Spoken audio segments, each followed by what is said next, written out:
The death of Queen Mary II, a legacy of love, duty and heartbreak. On the 28th of December 1694, England lost a queen beloved by many, but marked by a life of sacrifice and sorrow. Queen Mary II, only 32 years old at her death, left a complex legacy woven with threads of duty, love and controversy. Beautiful and intelligent, Mary was adored for her gentle grace, yet pulled by conflicting loyalties, from her devotion to her husband and faith to the painful betrayal of her own father. Her story, full of deeply human challenges, reminds us of the often overlooked resilience that she demonstrated amid political and personal turmoil. Mary's journey to the throne was far from simple. Born to James, Duke of York, later King James II, and Anne Hyde, Mary grew up in a kingdom divided by religious strife. Her father's staunch Catholicism set him at odds with England's powerful Protestant aristocracy. Mary and her younger sister Anne were raised Protestant, a choice that would forever set her apart from her father and his ambitions from the Catholic Stuart line. At 15, Mary was married to her cousin, William of Orange, a man respected for his political shrewdness and military prowess, but seen as reserved in courtly circles. Their marriage, arranged for political reasons only, began without love. To Mary, who had grown up surrounded by charming courtiers, William's strict, serious demeanour seemed unapproachable, and his less than striking appearance didn't help matters. But over time, Mary came to see a loyal, moral man beneath William's reserved exterior, and against the odds, she fell deeply in love with him.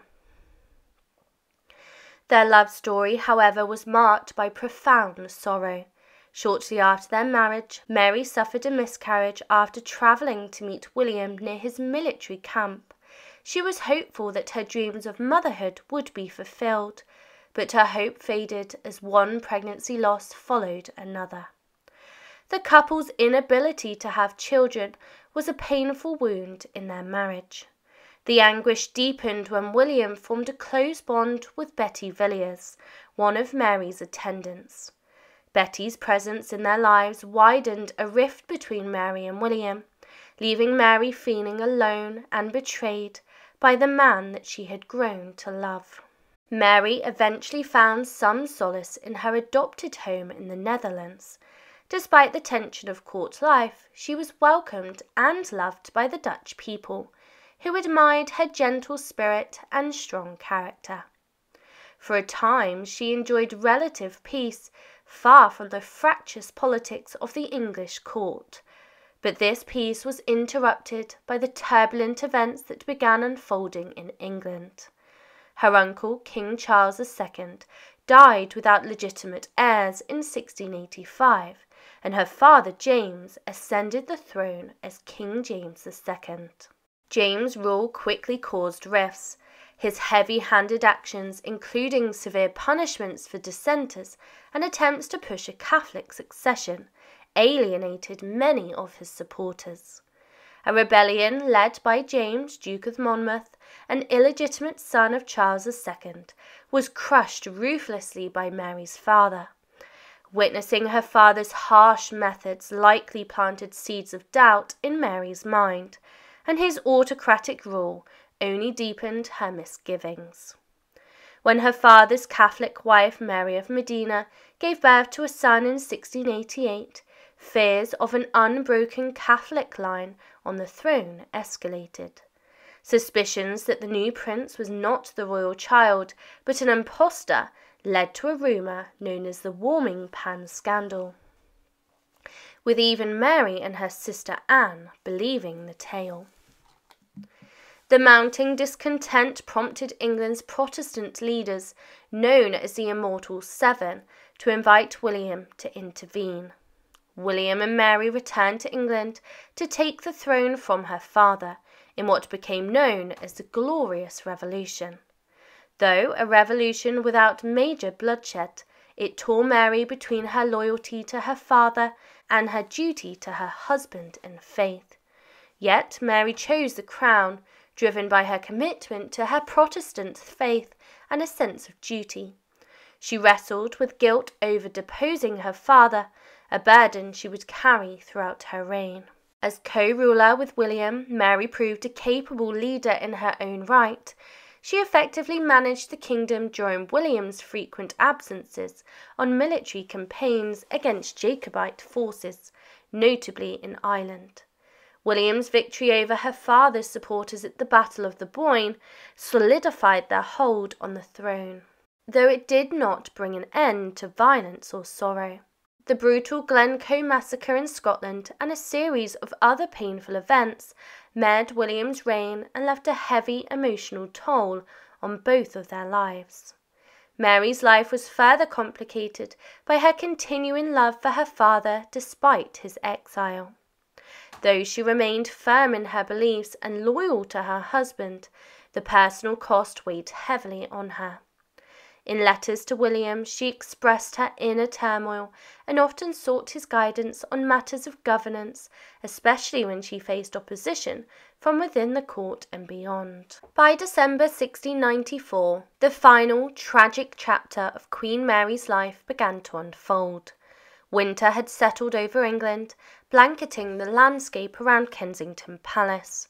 Mary awoke one chilly morning feeling unwell, noticing a small rash on her arms. Though she was accustomed to periodic illness, her suspicions quickly grew. Having avoided smallpox in her youth, unlike many in her family, she recognized the dark potential of this rash. It began as faint spots, but they carried with them a foreboding weight. For days, Mary's anxiety over her symptoms grew until the rash spread and her fears were confirmed.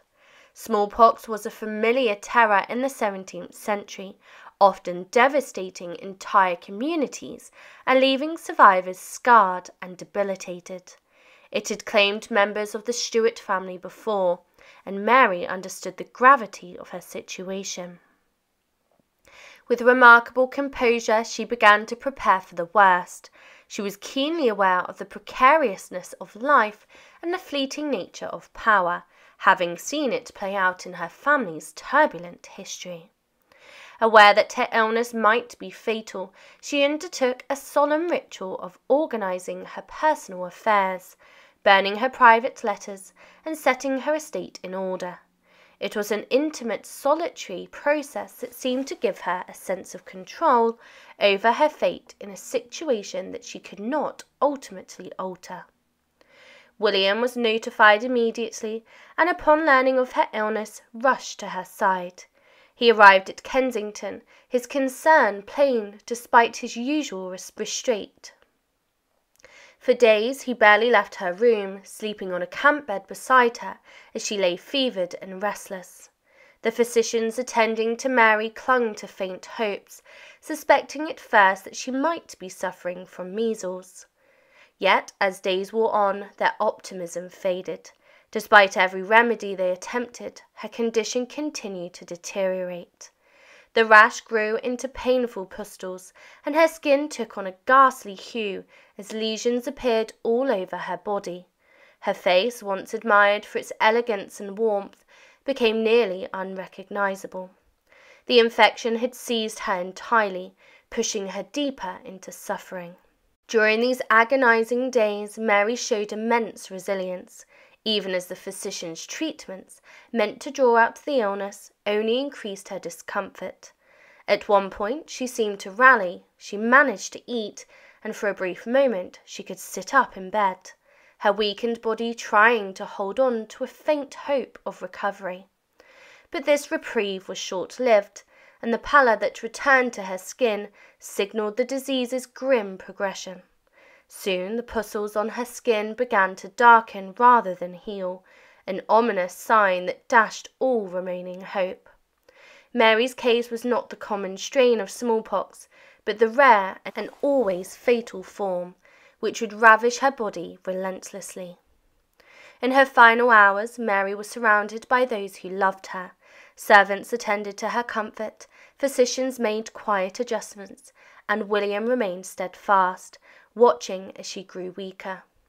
Even as the illness robbed her of her physical strength, Mary maintained a dignity that had defined her reign. She faced the end with a quiet acceptance, fully aware of the legacy that she would leave behind. As dawn approached, the groom grew still. William, who had been awake for hours, took her hand as her breathing slowed. Gently, as if slipping into a final rest, Mary passed away in the early hours of the morning of the 28th of December, 1694. The news of her death shattered William, a man who had long been regarded as cold and resolute. Those who had known him to be stoic and reserved witnessed a transformation. He broke down into uncontrollable tears, consumed by the weight of his grief. Overcome, he fainted at her bedside, his anguish so profound that even the physicians and attendants, accustomed to death in royal circles, were moved. Friends and courtiers accustomed to unflappable demeanour were stunned by his open sorrow. "The marble weeps," some remarked, struck down by even William's famously stony disposition that had been broken by the loss of his beloved Mary. For William, her death left an irreparable void. The weeks following her funeral found him adrift in grief. Conversations and moments that reminded him of her would leave him shaken. His relationship with Betty Villiers, the lady-in-waiting with whom he had once been close, came to an abrupt end, and he retreated from society. Mary's absence turned his life into a shadow of what it had been. He abandoned the court festivities they had once hosted together, and withdrew into the dark corridors of Kensington Palace. Friends noted that he had grown increasingly morose and irritable, turning to alcohol in moments of despair. William, who had never allowed sentiment to sway his resolve, was undone, haunted by memories of Mary's warmth and grace. He held on for the next several years, but the optimism and vigour that he once exhibited vanished with Mary. By the time of his own death in 1702, William was a deeply changed man, aging rapidly and suffering from various health problems.